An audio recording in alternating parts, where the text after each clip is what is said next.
May I now invite Mrs. Shobna Bhartiya to please welcome our Prime Minister.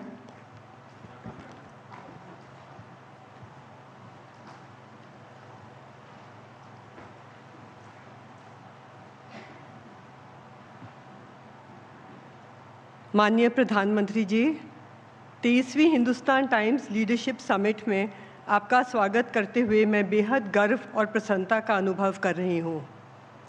इस साल हमारे summit की theme transforming tomorrow है। भारत आज जिस मुकाम पर खड़ा है वह ट्रांसफॉर्म्ड टुमारो की जीती जागती बानगी है। आज हम चौथी लार्जेस्ट इकोनॉमी हैं और वह दिन दूर नहीं जब भारत विश्व की तीसरी सबसे बड़ी अर्थव्यवस्था बन जाएगा। आज जब दुनिया भर में प्रोटेक्शनिज्म और सेल्फ सेंटर्ड टेंडेंसीज बढ़ रही हैं तो तय है कि आने वाला सफ़र आसान नहीं होगा। भविष्य की चुनौतियों पर जीत के लिए कड़ी मेहनत ज़रूरी है, लेकिन यह भी इम्पॉर्टेंट है कि हम हमारे अचीवमेंट्स को भी सेलिब्रेट करें। सिर्फ 2 दशक पहले लोग एआई का नाम भी नहीं जानते थे। भारत तब माइक्रोचिप्स नहीं, सिर्फ आलू की चिप्स बनाता था। उन दिनों इम्पोर्टेड मोबाइल फ़ोन और क्रेडिट कार्ड सिर्फ बड़े लोगों के पास होते थे। वह जैम ट्रिनिटी का नहीं, कैश इज़ किंग का ज़माना था। 2025 के भारत ने पूरी दुनिया को यूपीआई जैसा फिनटेक गेम चेंजर दिया है। आज हम माइक्रोचिप्स से लेकर मिसाइल्स तक बना रहे हैं। अब भारत इंटरनेशनल कॉल सेंटर्स के साथ ग्लोबल कैपेबिलिटी सेंटर्स का भी हब बन गया है। हमारी 50% इलेक्ट्रिसिटी नॉन फॉसिल सोर्सेज से आती है। भारत ने ये लक्ष्य 2030 की डेडलाइन से 5 साल पहले ही हासिल कर लिया है। यह क्लाइमेट चेंज और एनर्जी सिक्योरिटी दोनों मोर्चों पर एक बड़ी उपलब्धि है। 1999 के कारगिल युद्ध में हमारी विजय हुई, लेकिन इस अनुभव ने डिफेंस सेक्टर में कई गैप्स भी पिन पॉइंट किए। ऑपरेशन सिंदूर में हमारी सेना ने फिर से आतंकवाद को मुंहतोड़ जवाब दिया है और जंग में जीत हासिल की है। यह सुकून की बात है कि आज सेना के साथ हमारी डिफेंस इंडस्ट्री भी पहले से ज़्यादा मजबूत है। पिछले 10 सालों में इनका प्रोडक्शन 46,000 करोड़ रुपए से बढ़कर 1,51,000 करोड़ रुपए हो गया है। ऑपरेशन सिंदूर के जरिए सीमा पार के दुश्मन पर जीत हो या माओइस्ट समस्या का समाधान, सरकार ने एक्सटर्नल और इंटरनल सिक्योरिटी दोनों को मजबूत किया है। इकोनॉमी हो या सिक्योरिटी या टेक्नोलॉजी, आज हम हर क्षेत्र में प्रगति कर रहे हैं। अनेक बड़ी, खासकर American tech companies super powers जैसी हैं। आने वाले दिनों में भारत को अपने कम्युनिकेशंस और एआई रिक्वायरमेंट्स और एम्बिशंस को पूरा करने के लिए अपना रास्ता खुद बनाना होगा। इंडिया 4G स्टैक और इंडिया एआई मिशन इनिशिएटिव्स इस लक्ष्य की प्राप्ति के लिए कारगर कदम हैं। फिनटेक से रिन्यूएबल और एआई से आर्मामेंट तक ऐसे सभी सेक्टर्स में भारत आज आत्मविश्वास के साथ आत्मनिर्भरता की तरफ कदम बढ़ा रहा है। प्रधानमंत्री जी, इस बदलाव के पीछे आपके सक्षम नेतृत्व का बहुत बड़ा योगदान है। 2025 दुनिया के लिए एक टर्ब्यूलेंट साल था। पॉलिटिकल इंस्टेबिलिटी और वायलेंट प्रोटेस्ट्स फ्रांस से लेकर नेपाल तक देखे जा रहे थे। कोलिशन पॉलिटिक्स की इंस्टेबिलिटी यूरोप में समस्या बन गई है, जबकि भारत अपनी डेमोक्रेटिक वैल्यूज़ के साथ आगे बढ़ रहा है। ऐसे कठिन समय में भारत पूरी दुनिया के सामने इकोनॉमिक और पॉलिटिकल स्टेबिलिटी का बेहतरीन उदाहरण बनकर उभरा है। इस सफलता में प्रधानमंत्री जी के नेतृत्व में पॉलिसी कंटिन्यूटी, एजिलिटी और देश हित को सबसे ऊपर रखने के सिद्धांत का बहुत बड़ा योगदान है। भारत की ये सारी सफलताएं कई मामलों में यूनिक हैं। इस कहानी में आत्मनिर्भरता, आत्मविश्वास और अंत्योदय सब कुछ शामिल है। चाहे वो ऑपरेशन सिंदूर हो या गति शक्ति अभियान, चाहे देश में बढ़ते यूनिकॉर्न्स हो या लखपति दीदी के जरिए लार्ज स्केल विमेन एम्पावरमेंट, देश का विश्वास आज सिर्फ बड़े शहरों और बड़े लोगों से नहीं, बल्कि लाखों गांव और हजारों छोटे शहरों के जरिए भी मजबूती पा रहा है। इसकी झलक सिर्फ देश की इकोनॉमी में नहीं, बल्कि Padma awards, international Booker prize और world champion Indian women's cricket team में भी दिखाई देती है। यही अमृतकाल में भारत की सच्ची स्पिरिट है और यही स्पिरिट 2047 में भारत को विकसित देश बनाएगी। हिंदुस्तान टाइम्स ने 2025 सितंबर में अपना सेंटेनरी ईयर पूरा किया है। पिछले साल मैं जब प्रधानमंत्री जी को हमारे शताब्दी समारोह का न्योता देने के लिए मिली, तो हमने उन्हें बताया था कि इस यादगार अवसर को हम किस तरह मनाने जा रहे हैं। इसमें एग्जीबिशन, नेशनल डिबेट, कंपटीशन, एक बुक, फूड फेस्टिवल, लाइट और साउंड शो जैसी चीज़ें भी शामिल थीं। इस मौके पर उन्होंने सुझाव दिया कि हम एक फ़ोटो कंपटीशन करें और उसमें लार्जर पार्टिसिपेशन के लिए अधिक से अधिक लोगों को इन्वॉल्व करें। हमने ऐसा ही किया और हमें लगभग 10,000 एंट्रीज़ मिली। इस कंपटीशन के विनर्स को सम्मानित करने के लिए प्रधानमंत्री जी ने अपनी ग्रेशियस सहमति दी है। मैं इस अवसर पर माननीय प्रधानमंत्री जी को इस साल के 2 बड़े माइलस्टोन्स पर बधाई भी देना चाहती हूँ। अक्टूबर 2025 में उन्होंने हेड ऑफ अ गवर्नमेंट के तौर पर अपने 25 साल पूरे किए।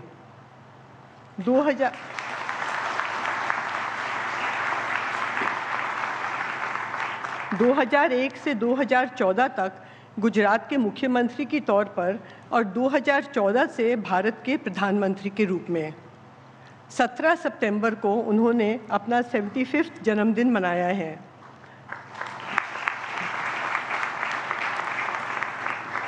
प्रधानमंत्री जी, इन दोनों उपलब्धियों के लिए हमारी तरफ से आपको बहुत बहुत शुभकामना। हम कामना करते हैं कि आप कई और सालों तक यूं ही देश की सेवा करते रहें। इन्हीं शब्दों के साथ मैं माननीय प्रधानमंत्री जी को अनुरोध करती हूं कि वो मंच पर आएं और फोटो कंपटीशन के विनर्स को सम्मानित करें। May I request all the recipients to please come up? We have 3 winners in each category. In the category Monuments of India, we have Prabhakaran Subramaniam in 3rd place, Shahzeb in 2nd place, but he couldn't attend. And in 1st position is Kishore Das.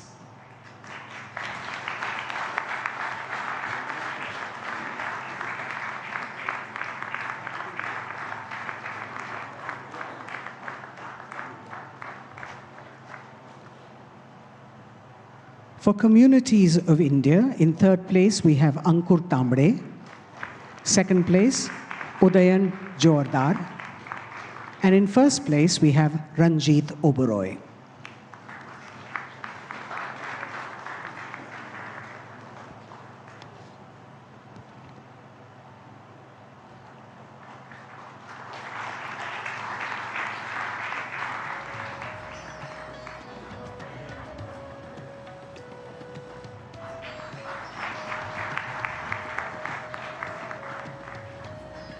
In the category Rivers of India, in 3rd place is Shudipto Deb. In 2nd position, Partha Pratim Saha. And in 1st place is Anjan Ghosh.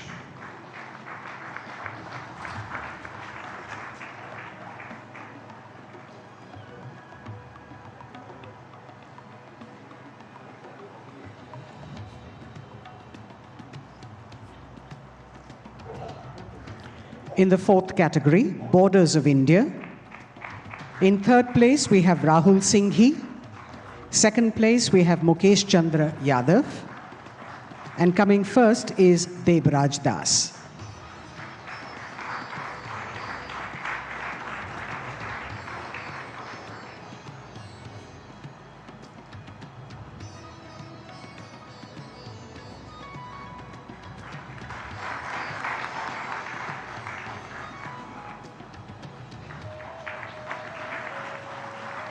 Thank you, Prime Minister, sir. May I now request all the winners to please pose for a group picture with the Honorable Prime Minister and Mrs. Bhartiya.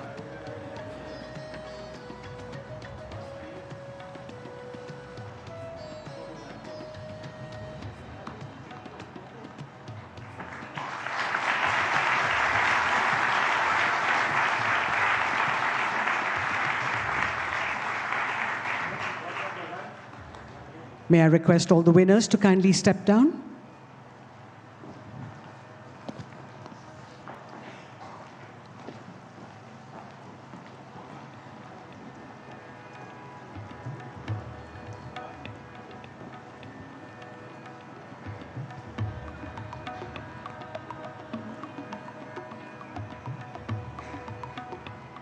बहुत बहुत धन्यवाद प्रधानमंत्री जी. Your giving the awards has really encouraged all these young budding photographers. अब मैं आपसे निवेदन करती हूँ कि आप हमें संबोधित करें.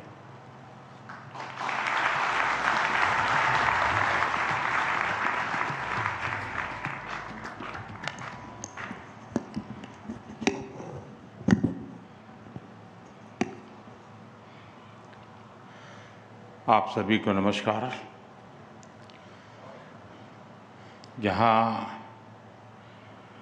हिंदुस्तान टाइम्स समिट में देश विदेश से अनेक गणमान्य अतिथि उपस्थित हैं, मैं आयोजकों और जितने साथियों ने अपने विचार रखे, आप सभी का अभिनंदन करता हूं. अभी शोभना जी ने 2 बातें बताई जिसको मैंने नोटिस किया. एक तो उन्होंने कहा कि मोदी जी पिछली बार आए थे तो ये सुझाव दिया था, इस देश में मीडिया हाउस को काम बताने की हिम्मत कोई नहीं कर सकता, लेकिन मैंने की थी. और मेरे लिए खुशी की बात है कि शोभना जी और उनकी टीम ने बड़े चाव से इस काम को किया. और देश को जब मैं अभी प्रदर्शनी देख के आया, मैं सबसे आग्रह करूंगा कि इसको जरूर देखिए. इन फोटोग्राफर साथियों ने पल को ऐसे पकड़ा है कि पल को अमर बना दिया है. दूसरी बात उन्होंने कही, और वो भी जरा मैं शब्दों को जैसे मैं समझ रहा हूं, उन्होंने कहा कि आप आगे भी, एक तो ये कह सकती थी कि आप आगे भी देश की सेवा करते रहिए, लेकिन हिंदुस्तान टाइम्स ये कहे आप आगे भी ऐसे ही सेवा करते रहिए.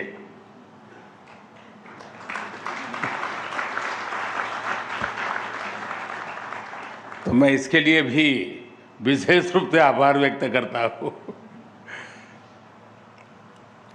साथियों, इस बार समिट की थीम है ट्रांसफॉर्मिंग टुमारो.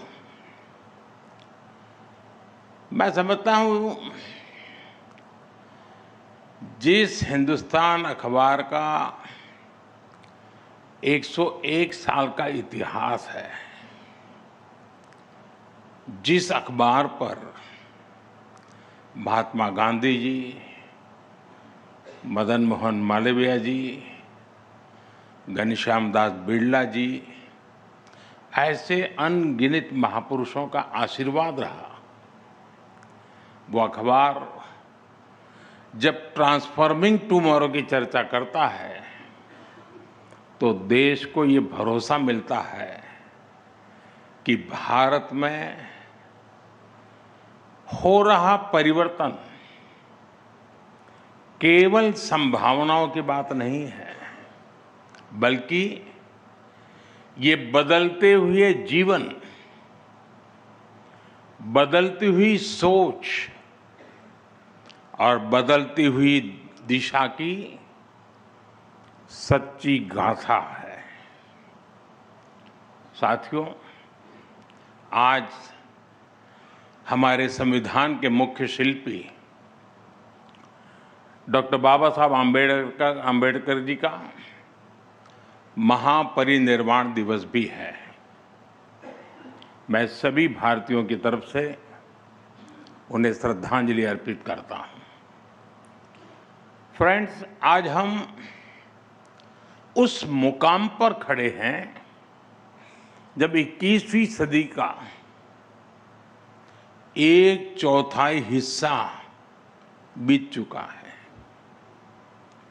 इन 25 सालों में दुनिया ने कई उतार चढ़ाव देखे हैं। फाइनेंशियल क्राइसिस देखी है, ग्लोबल पैंडेमिक देखी है, टेक्नोलॉजी से जुड़े डिसरप्शन देखे हैं। हमने बिखरती हुई दुनिया भी देखी है, वॉर्स भी देख रहे हैं। ये सारी स्थितियां किसी न किसी रूप में दुनिया को चैलेंज कर रही है। आज दुनिया अनिश्चितताओं से भरी हुई है,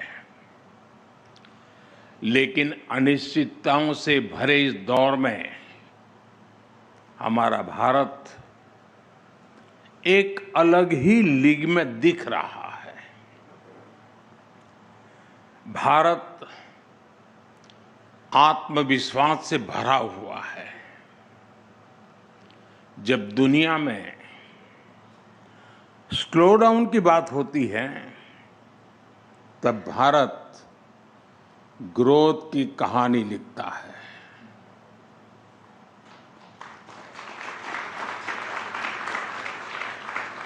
जब दुनिया में ट्रस्ट की क्राइसिस दिखता है, तब भारत ट्रस्ट का पिलर बन रहा है। जब दुनिया फ्रेगमेंटेशन की तरफ जा रही है, तब भारत ब्रिज बिल्डर बन रहा है। साथियों, अभी कुछ दिन पहले भारत में Q2 के जीडीपी फिगर्स आए हैं। 8% से ज्यादा की ग्रोथ रेट हमारी प्रगति की नई गति का प्रतिबिंब है। साथियों, ये सिर्फ नंबर नहीं है, ये स्ट्रॉन्ग मैक्रो इकोनॉमिक सिग्नल है। ये संदेश है कि भारत आज ग्लोबल इकोनॉमी का ग्रोथ ड्राइवर बन रहा है। और हमारे ये आंकड़े तब है जब ग्लोबल ग्रोथ 3% के आसपास है। G7 की इकोनॉमीज औसतन 1.5% के आसपास है, 1.5%। इन परिस्थितियों में भारत हाई ग्रोथ और लो इन्फ्लेशन का मॉडल बना हुआ है। एक समय था जब हमारे देश में खास करके इकोनॉमिस्ट हाई इन्फ्लेशन को लेकर चिंता जताते थे। आज वही इन्फ्लेशन लो होने की बात करते हैं। साथियों, भारत की ये उपलब्धियां सामान्य बात नहीं है। ये सिर्फ आंकड़ों की बात नहीं है, ये एक फंडामेंटल चेंज है जो बीते दशक में भारत लेकर आया है। ये फंडामेंटल चेंज रिजिलियंस का है। ये चेंज समस्याओं के समाधान की प्रवृत्ति का है।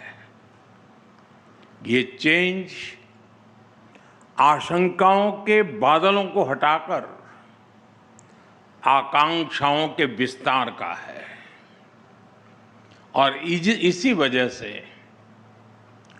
आज का भारत खुद भी ट्रांसफॉर्म हो रहा है और आने वाले कल को भी ट्रांसफॉर्म कर रहा है। साथियों, आज जब हम यहां ट्रांसफॉर्मिंग टुमारो की चर्चा कर रहे हैं, हमें यह भी समझना होगा कि ट्रांसफॉर्मेशन का जो विश्वास पैदा हुआ है, उसका आधार वर्तमान में हो रहे कार्यों की, आज हो रहे कार्यों की एक मजबूत नींव है। आज के रिफॉर्म और आज की परफॉर्मेंस हमारे कल के ट्रांसफॉर्मेशन का रास्ता बना रहे हैं। मैं आपको एक उदाहरण दूंगा कि हम किस सोच के साथ काम कर रहे हैं। साथियों, आप भी जानते हैं कि भारत के सामर्थ्य का एक बड़ा हिस्सा एक लंबे समय तक अनटैप रहा है।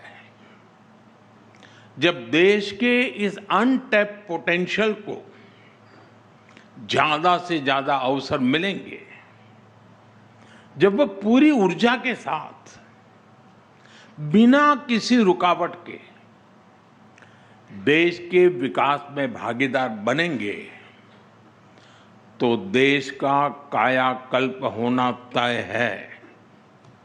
आप सोचिए, हमारा पूर्वी भारत, हमारा नॉर्थ ईस्ट, हमारे गांव, हमारे टियर 2 और टियर 3 सिटीज, हमारे देश की नारी शक्ति, भारत की इनोवेटिव यूथ पावर, भारत की सामुद्रिक शक्ति, ब्लू इकोनॉमी, भारत का स्पेस सेक्टर, कितना कुछ है जिसके फुल पोटेंशियल का इस्तेमाल पहले के दशकों में हो ही नहीं पाया। अब आज भारत इन अनटैप पोटेंशियल को टैप करने के विजन के साथ आगे बढ़ रहा है। आज पूर्वी भारत में आधुनिक इंफ्रास्ट्रक्चर, कनेक्टिविटी और इंडस्ट्री पर अभूतपूर्व निवेश हो रहा है। आज हमारे गांव, हमारे छोटे शहर भी आधुनिक सुविधाओं से लैस हो रहे हैं। हमारे छोटे शहर स्टार्टअप्स और एमएसएमईज के नए केंद्र बन रहे हैं। हमारे गांवों में किसान एफपीओ बनाकर सीधे मार्केट से जुड़े, और कुछ तो एफपीओ ग्लोबल मार्केट से जुड़ रहे हैं। साथियों, भारत की नारी शक्ति तो आज कमाल कर रही है। हमारी बेटियां आज हर फील्ड में छा रही हैं। ये ट्रांसफॉर्मेशन अब सिर्फ महिला सशक्तिकरण तक सीमित नहीं है। इस समाज की सोच और सामर्थ्य दोनों को ट्रांसफॉर्म कर रहा है। साथियों, जब नए अवसर बनते हैं, जब रुकावटें हटती हैं, तो आसमान में उड़ने के लिए नए पंख भी लग जाते हैं। इसका एक उदाहरण भारत का स्पेस सेक्टर भी है। पहले स्पेस सेक्टर सरकारी नियंत्रण में ही था, लेकिन हमने स्पेस सेक्टर में रिफॉर्म किया, उसे प्राइवेट सेक्टर के लिए ओपन किया, और इसके नतीजे आज देश देख रहा है। अभी 10-11 दिन पहले मैंने हैदराबाद में स्काई रूट के इन्फिनिटी कैंपस का उद्घाटन किया। स्काई रूट भारत की प्राइवेट स्पेस कंपनी है। ये कंपनी हर महीने एक रॉकेट बनाने की क्षमता पर काम कर रही है। ये कंपनी फ्लाइट रेडी विक्रम-1 बना रही है। सरकार ने प्लेटफॉर्म दिया और भारत का नौजवान उस पर नया भविष्य बना रहा है। और यही तो असली ट्रांसफॉर्मेशन है। साथियों, भारत में आए एक और बदलाव की चर्चा मैं यहां करना जरूरी समझता हूं। एक समय था जब भारत में रिफॉर्म्स रिएक्शनरी होते थे, यानी बड़े निर्णयों के पीछे या तो कोई राजनीतिक स्वार्थ होता था या फिर किसी क्राइसिस को मैनेज करना होता था। लेकिन आज नेशनल गोल्स को देखते हुए रिफॉर्म्स होते हैं। टारगेट तय है। आप देखिए, देश के हर सेक्टर में कुछ न कुछ बेहतर हो रहा है। हमारी गति कांस्टेंट है, हमारी डायरेक्शन कंसिस्टेंट है और हमारा इंटेंट नेशन फर्स्ट का है। 2025 का तो ये पूरा साल ऐसे ही रिफॉर्म्स का साल रहा है। सबसे बड़ा रिफॉर्म नेक्स्ट जनरेशन जीएसटी का था। और इन रिफॉर्म्स का असर क्या हुआ, वो सारे देश ने देखा है। इसी साल डायरेक्ट टैक्स सिस्टम में भी बहुत बड़ा रिफॉर्म हुआ है। 12 लाख रुपए तक की इनकम पर जीरो टैक्स एक ऐसा कदम रहा जिसके बारे में एक दशक पहले तक सोचना भी असंभव था। साथियों, रिफॉर्म के इसी सिलसिले को आगे बढ़ाते हुए अभी 3-4 दिन पहले ही स्मॉल कंपनी की डेफिनेशन में बदलाव किया गया है। इससे हजारों कंपनियां अब आसान नियमों, तेज प्रक्रियाओं और बेहतर सुविधाओं के दायरे में आ गई है। हमने करीब 200 प्रोडक्ट कैटेगरीज को मैंडेटरी क्वालिटी कंट्रोल ऑर्डर से बाहर भी कर दिया गया है। साथियों, आज के भारत की यह यात्रा सिर्फ विकास की नहीं है, ये सोच में बदलाव की भी यात्रा है। ये मनोवैज्ञानिक पुनर्जागरण, साइकोलॉजिकल रेनेसां की भी यात्रा है। आप भी जानते हैं, कोई भी देश बिना आत्मविश्वास के आगे नहीं बढ़ सकता।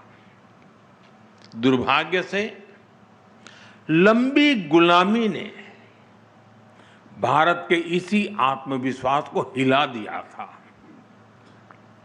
और इसकी वजह थी गुलामी की मानसिकता। गुलामी की ये मानसिकता विकसित भारत के लक्ष्य की प्राप्ति में एक बहुत बड़ी रुकावट है और इसलिए आज का भारत गुलामी की मानसिकता से मुक्ति पाने के लिए काम कर रहा है। साथियों, अंग्रेजों को अच्छी तरह से पता था कि भारत पर लंबे समय तक राज करना है तो उन्हें भारतीयों से उनके आत्मविश्वास को छीनना होगा। भारतीयों में हीन भावना का संचार करना होगा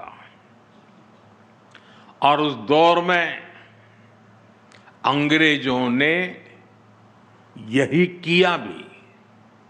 इसलिए भारतीय पारिवारिक संरचना को दकियानुसी बताया गया, भारतीय पोशाक को अनप्रोफेशनल करार दिया गया, भारतीय त्योहार संस्कृति को इरेशनल कहा गया, योग आयुर्वेद को अनसाइंटिफिक बता दिया गया, भारतीय आविष्कारों का उपहास उड़ाया गया और ये बातें कई कई दशकों तक लगातार दोहराई गई। पीढ़ी दर पीढ़ी ये चलता गया, वही पढ़ा वही पढ़ाया गया और ऐसे ही भारतीयों का आत्मविश्वास चकनाचूर हो गया। साथियों, गुलामी की इस मानसिकता का कितना व्यापक असर हुआ है, मैं उसका कुछ उदाहरण आपको देना चाहता हूं। आज भारत दुनिया की सबसे तेजी से ग्रो करने वाली मेजर इकोनॉमी है। कोई भारत को ग्लोबल ग्रोथ इंजन बताता है, कोई ग्लोबल पावर हाउस कहता है। एक से बढ़कर एक बातें आज हो रही हैं। लेकिन साथियों, आज भारत की जो तेज ग्रोथ हो रही है, क्या कहीं पर आपने पढ़ा, क्या कहीं पर आपने सुना, इसको कोई हिंदू रेट ऑफ ग्रोथ कहता है क्या? दुनिया की तेज इकोनॉमी, तेज ग्रोथ कोई कहता है क्या? हिंदू रेट ऑफ ग्रोथ कब कहा गया? जब भारत 2-3% की ग्रोथ के लिए तरस गया था। आपको क्या लगता है, किसी देश की इकोनॉमिक ग्रोथ को उसमें रहने वाले लोगों की आस्था से जोड़ना, उनकी पहचान से जोड़ना, क्या ये अनायास ही हुआ होगा क्या? जी नहीं, ये गुलामी की मानसिकता का प्रतिबिंब था। एक पूरे समाज, एक पूरी परंपरा को अनप्रोडक्टिविटी का, गरीबी का पर्याय बना दिया गया। यानी ये सिद्ध करने का प्रयास किया गया कि भारत की धीमी विकास दर का कारण हमारी हिंदू सभ्यता और हिंदू संस्कृति है। और हद देखिए, आज जो तथाकथित बुद्धिजीवी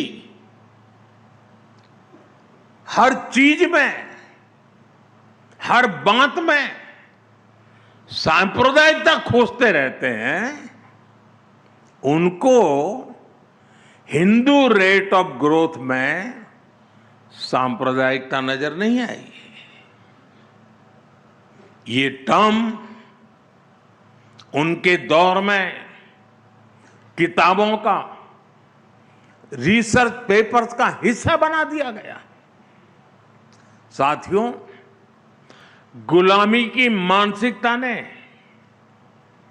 भारत में मैन्युफैक्चरिंग इकोसिस्टम को कैसे तबाह कर दिया और हम इसको कैसे रिवाइव कर रहे हैं,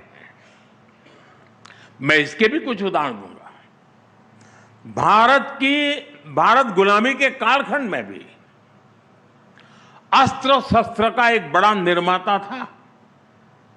हमारे यहां ऑर्डिनेंस फैक्ट्रीज का एक सशक्त नेटवर्क था।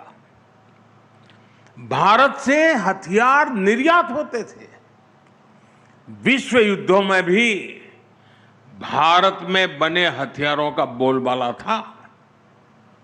लेकिन आजादी के बाद हमारा डिफेंस मैन्युफैक्चरिंग इकोसिस्टम तबाह कर दिया गया। गुलामी की मानसिकता ऐसी हावी हुई कि सरकार में बैठे लोग भारत में बने हथियारों को कमजोर आंकने लगे और इस मानसिकता ने भारत को दुनिया के सबसे बड़े डिफेंस इंपोर्टर के रूप में से एक बना दिया।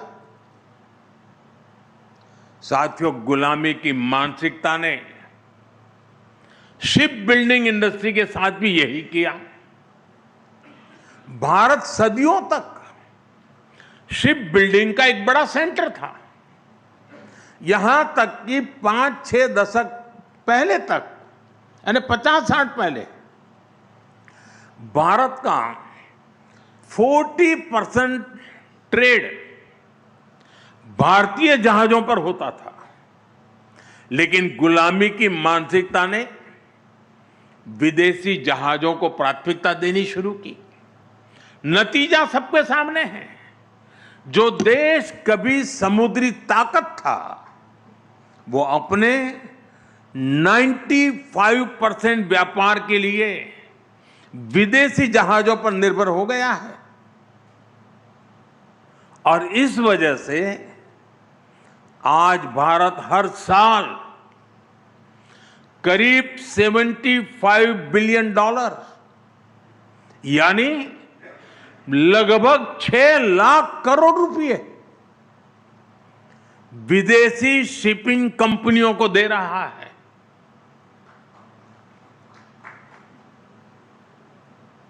साथियों, शिप बिल्डिंग हो, डिफेंस मैन्युफैक्चरिंग हो, आज हर सेक्टर में गुलामी की मानसिकता को पीछे छोड़कर नए गौरव को हासिल करने का प्रयास किया जा रहा है।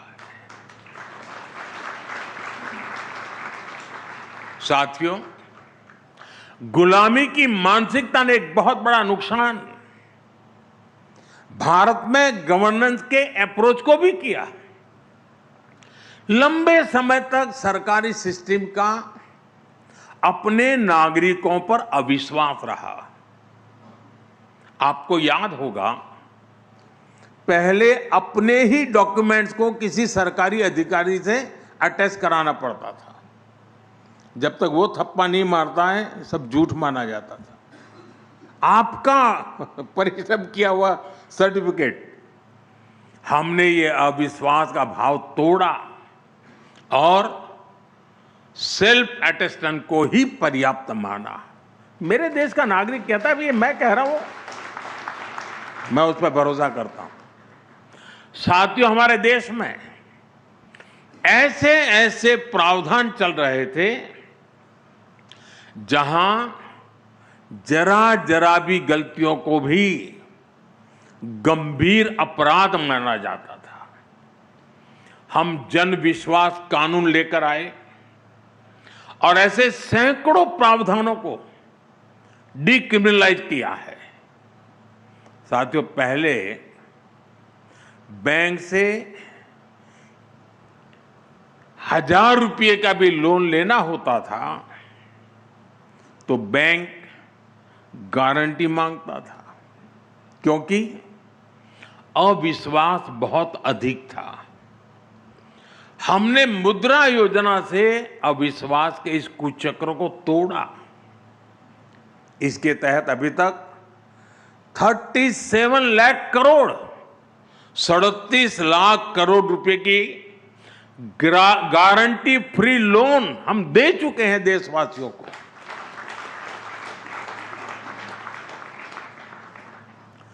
इस पैसे से उन परिवारों के नौजवानों को भी एंटरप्रेन्योर बनने का विश्वास मिला है। आज रेहड़ी पटरी वालों को भी, ठेले वालों को भी बिना गारंटी बैंक से पैसा दिया जा रहा है। साथियों, हमारे देश में हमेशा से ये माना गया कि सरकार को अगर कुछ दे दिया तो फिर वहां तो वन वे ट्रैफिक है। एक बार दिया तो दिया, फिर वापस नहीं आता है, जा गया। यही सबका अनुभव है। लेकिन जब सरकार और जनता के बीच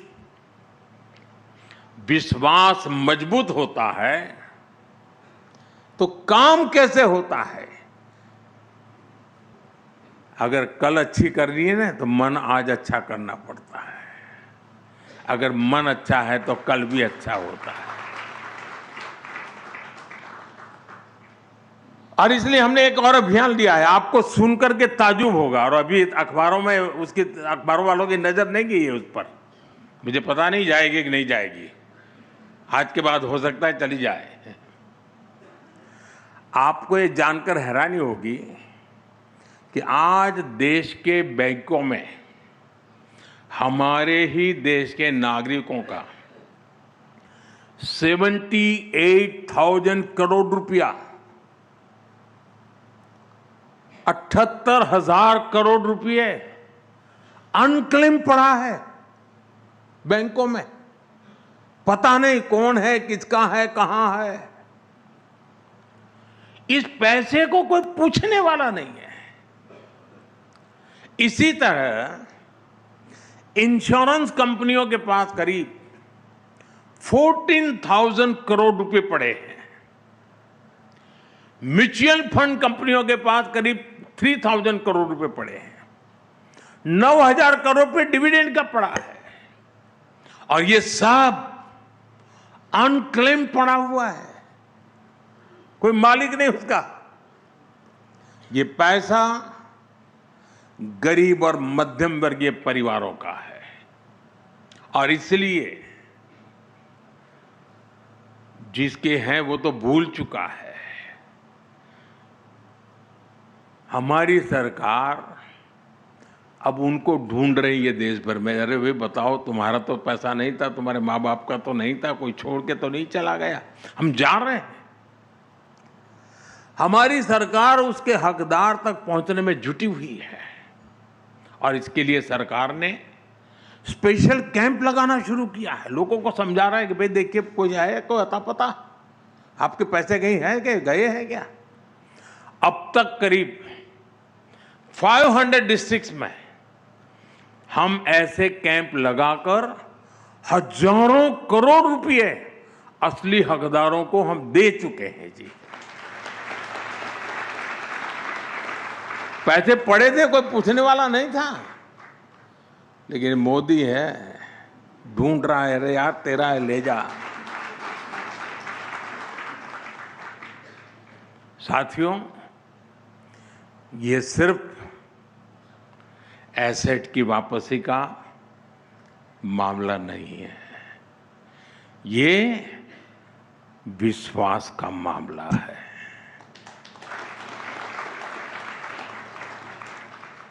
ये जनता के विश्वास को निरंतर हासिल करने की प्रतिबद्धता है। और जनता का विश्वास, यही हमारी सबसे बड़ी पूंजी है। अगर गुलामी की मानसिकता होती तो सरकारी मानस ही हावी होता और ऐसे अभियान कभी नहीं चलते। साथियों, हमें अपने देश को पूरी तरह से हर क्षेत्र में गुलामी की मानसिकता से पूर्ण रूप से मुक्त करना है। अभी कुछ दिन पहले मैंने देश से एक अपील की है। मैं आने वाले 10 साल का एक टाइम फ्रेम लेकर देशवासियों को, मेरे साथ मेरे बातों को लिए कुछ करने के लिए प्यार से आग्रह कर रहा हूं, हाथ जोड़ के विनती कर रहा हूं। 140 करोड़ देशवासियों की मदद के बिना मैं कर नहीं पाऊंगा। और इसलिए मैं देशवासियों के बार बार हाथ जोड़ के कह रहा हूं। और 10 साल के इस टाइम फ्रेम में मैं क्या मांग रहा हूं? मैकाले की जिस नीति ने भारत में मानसिक गुलामी के बीज बोए थे, उसको 2035 में 200 साल पूरे हो रहे हैं, 200 ईयर हो रहे हैं, यानी 10 साल बाकी है।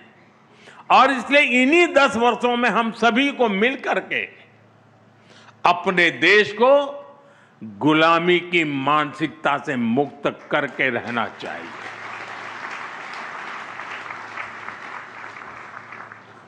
साथियों, मैं अक्सर कहता हूं, हम लीक पकड़कर चलने वाले लोग नहीं हैं। बेहतर कल के लिए हमें अपनी लकीर बड़ी करनी ही होगी। हमें देश की भविष्य की आवश्यकताओं को समझते हुए वर्तमान में उसके हल तलाशने होंगे। आजकल आप देखते हैं कि मैं मेक इन इंडिया और आत्मनिर्भर भारत अभियान पर लगातार चर्चा करता हूं। शोभना जी ने भी अपने भाषण में उसका उल्लेख किया। अगर ऐसे अभियान 4-5 दशक पहले शुरू हो गए होते तो आज भारत की तस्वीर कुछ और होती। लेकिन तब जो सरकारें थी उनकी प्राथमिकताएं कुछ और थी। आपको वो सेमीकंडक्टर वाला किस्सा भी पता ही है। करीब 50-60 साल पहले, 5-6 दशक पहले एक कंपनी भारत में सेमीकंडक्टर प्लांट लगाने के लिए आई थी, लेकिन यहां उसको तवज्जो नहीं दी गई और देश सेमीकंडक्टर मैन्युफैक्चरिंग में इतना पिछड़ गया। साथियों, यही हाल एनर्जी सेक्टर का भी है। आज भारत हर साल करीब करीब 125 लाख करोड़ रुपए का, 125 लाख करोड़ रुपए के पेट्रोल डीजल गैस का इंपोर्ट करता है। 125 लाख करोड़ रुपया। हमारे देश में सूर्य भगवान की इतनी बड़ी कृपा है, लेकिन फिर भी 2014 तक भारत में सोलर एनर्जी जनरेशन कैपेसिटी सिर्फ 3 गीगावाट थी, 3 गीगावाट थी। 2014 तक की मैं बात कर रहा हूं, जब तक कि आपने मुझे यहां लाकर के बिठाया नहीं। 3 गीगावाट पिछले 10 वर्षों में अब ये बढ़कर 130 गीगावाट के आसपास पहुंच चुकी है।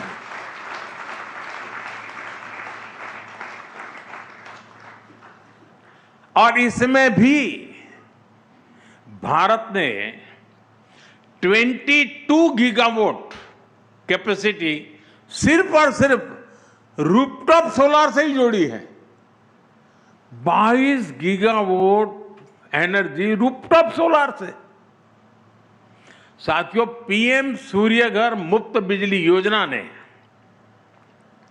एनर्जी सिक्योरिटी के इस अभियान में देश के लोगों को सीधी भागीदारी करने का मौका दे दिया है। मैं काशी का सांसद हूं, प्रधानमंत्री के नाते जो काम है, लेकिन सांसद के नाते भी कुछ काम करने होते हैं। मैं जरा काशी के सांसद के नाते आपको बताना चाहता हूं, और आपके हिंदी अखबार की तो ताकत है तो उसको तो जरूर काम आएगा। काशी में 26,000 से ज्यादा घरों में पीएम सूर्यघर मुफ्त बिजली योजना के सोलर प्लांट लगे हैं। इससे हर रोज डेली 3 लाख यूनिट से अधिक बिजली पैदा हो रही है और लोगों के करीब 5 करोड़ रुपए हर महीने बच रहे हैं, यानी साल भर के 60 करोड़ रुपए। साथियों, इतनी सोलर पावर बनने से हर साल करीब 90,000 मैट्रिक टन कार्बन एमिशन कम हो रहा है। इतने कार्बन एमिशन को खपाने के लिए हमें 40 लाख से ज्यादा पेड़ लगाने पड़ते हैं। और मैं फिर कहूंगा, ये जो मैंने आंकड़े दिए ना, ये सिर्फ काशी के हैं, बनारस के हैं, मैं देश की बात नहीं बता रहा आपको। आप कल्पना कर सकते हैं कि पीएम सूर्यघर मुफ्त बिजली योजना, ये देश को कितना बड़ा फायदा हो रहा है। आज की एक योजना भविष्य को ट्रांसफॉर्म करने की कितनी ताकत रखती है, ये उसका एग्जाम्पल है। वैसे साथियों, अभी आपने मोबाइल मैन्युफैक्चरिंग के भी आंकड़े देखे होंगे। 2014 से पहले तक हम अपने जरूरत के 75% मोबाइल फोन इंपोर्ट करते थे, 75%। और अब भारत का मोबाइल फोन से इंपोर्ट लगभग जीरो हो गया है।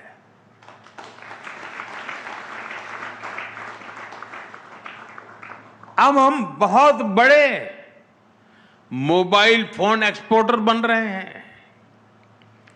2014 के बाद हमने एक रिफॉर्म किया, देश ने परफॉर्म किया और उसके ट्रांसफॉर्मेटिव नतीजे आज दुनिया देख रही है।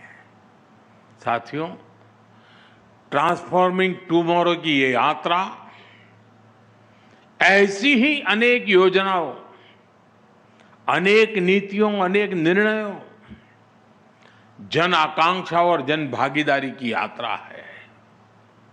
ये निरंतरता की यात्रा है। ये सिर्फ एक समिट की चर्चा तक सीमित नहीं है। भारत के लिए तो ये राष्ट्रीय संकल्प है। इस संकल्प में सबका साथ जरूरी है, सबका प्रयास जरूरी है। सामूहिक प्रयास हमें परिवर्तन की इस ऊंचाई को छूने के लिए अवसर देंगे ही देंगे। साथियों, एक बार फिर मैं शोभना जी का, हिंदुस्तान टाइम्स का बहुत आभारी हूं कि आपने मुझे अवसर दिया आपके बीच आने का, और जो बातें कभी कभी बताई उसको आपने किया। और मैं तो मानता हूँ शायद देश के फोटोग्राफरों के लिए एक नई ताकत बनेगा ये। इसी प्रकार से अनेक नए कार्यक्रम भी आप आगे के लिए सोच सकते हैं। मेरी मदद लगे तो जरूर मुझे बताना। आइडिया देने का मैं कोई रॉयल्टी नहीं लेता हूँ।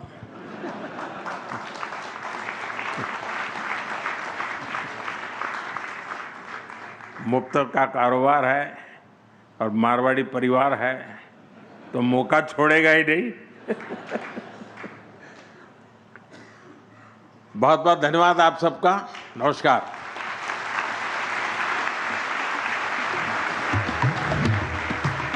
Thank you, Honorable Prime Minister, sir, for addressing the 23rd Hindustan Times Leadership Summit.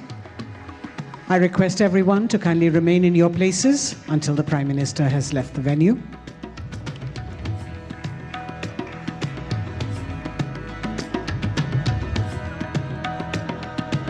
Thank you, ladies and gentlemen, for joining us for the 23rd. तो दुनिया जब अनिश्चितता से भरी है, भारत आत्मविश्वास से भरा है। दुनिया जब इकोनॉमिक क्राइसिस और स्लोडाउन से है, तो भारत जो है ग्रोथ की नई पटकथा लिख रहा है। दुनिया में जब इस समय ट्रस्ट डेफिसिट है, तो भारत जो है